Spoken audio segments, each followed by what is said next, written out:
బాధతో కృంగిన నేస్తమా, గురిలేని బ్రతుకుతో అలసిన ప్రాణమా,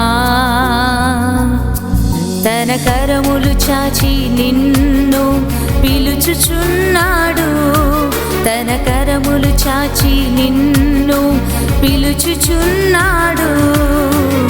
ఆదరిస్తాడు, ఆదరిస్తాడు యేసు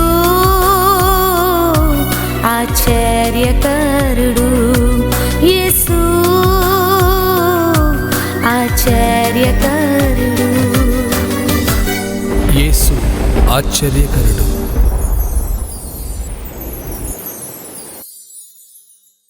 ప్రైజ్ ది లార్డ్. యేసు ఆశ్చర్యకరుడు. ఇదే కాలంన దేవుని వాక్యాన్ని చదువుకుందాం. యెషయా 49:15 చదువుతున్నాను.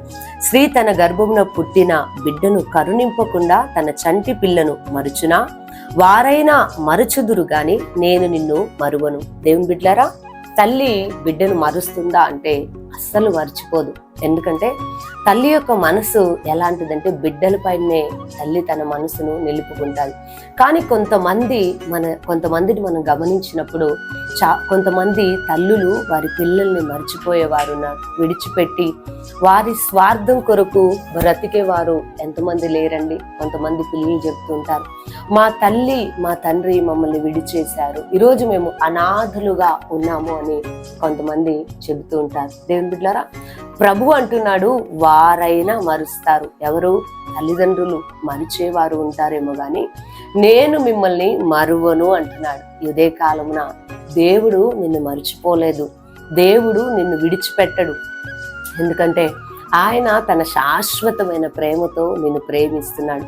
కొన్ని పరిస్థితులు ఈరోజు నువ్వు అనుభవిస్తూ ఉండొచ్చు, కొన్ని శ్రమలు నిన్ను చుట్టుకొని ఉండొచ్చు. కానీ అంత మాత్రాన ప్రభువు నన్ను మర్చిపోయాడు, నాకు దూరంగా ఉన్నాడు, నన్ను విడిచిపెట్టాడు అని నువ్వు దిగులు పడొద్దు. నీ గురించి సమస్తము కూడా ఆయనకు తెలుసు. ఆయన నిన్ను మరువను అంటున్నాడు. దేవుని బిడ్డలారా, ఆయన నిన్ను మరువను అంటున్నాడు. అంటే కారణం ఏంటో తెలుసా? ఆయన నీ జీవితంలో, నీ కుటుంబంలో, నీ పరిస్థితిని అంతటిని ఆయన గమనిస్తున్నాడు. ఒకరోజు రాబోతుంది, ఆయన నిన్ను నిలబెట్టబోతున్నాడు, ఆయన నిన్ను ఆదుకోబోతున్నాడు, ఆయన నిన్ను బలపరచబోతున్నాడు. కాబట్టి దేవుని బిడ్డలారా, ఆయన నిన్ను ఎన్నడూ కూడా మర్చిపెట్టాడు. నువ్వు శ్రమలో ఉన్నా, నువ్వు పరిస్థితులు ప్రతికూలంగా ఉన్నా దేవుడు మాత్రం నిన్ను మర్చిపోడు, విడిచిపోడు. ఎందుకంటే ఆయన మరువని దేవుడు. కాబట్టి ఇదే కాలంన దేవుడు అంటున్నాడు, నేను నిన్ను మర్చిపోలేదు. దేవుడు నిన్ను మర్చిపోలేదంటే నీ పరిస్థితి అంతటిని కూడా మార్చగల సమర్థుడు.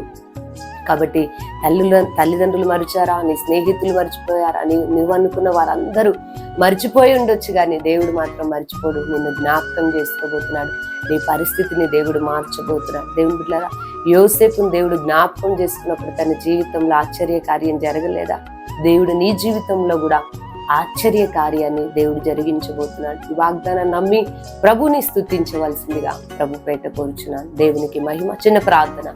సర్వశక్తి గల దేవా, మీకు వందనాలు. ఈ వాక్యాన్ని ఎంతమంది బిడ్డలు వింటున్నారు? భర్త మర్చి ఉండొచ్చు, భార్య మర్చిపోవచ్చు, తల్లిదండ్రులు మర్చిపోవచ్చు, కానీ విడిచిపెట్టవచ్చు. నీవు విడువవు, మర్చిపోని దేవుడవు నాయన, మరువని దేవుడవు. అవునయ్యా, బైబిల్ గ్రంథంలో ఉన్న భక్తులను మీరు జ్ఞాపకం చేసుకుని వారిని హెచ్చించిన దేవుడు.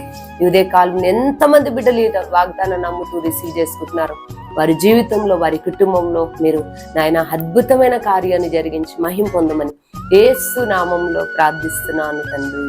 ఆమేన్.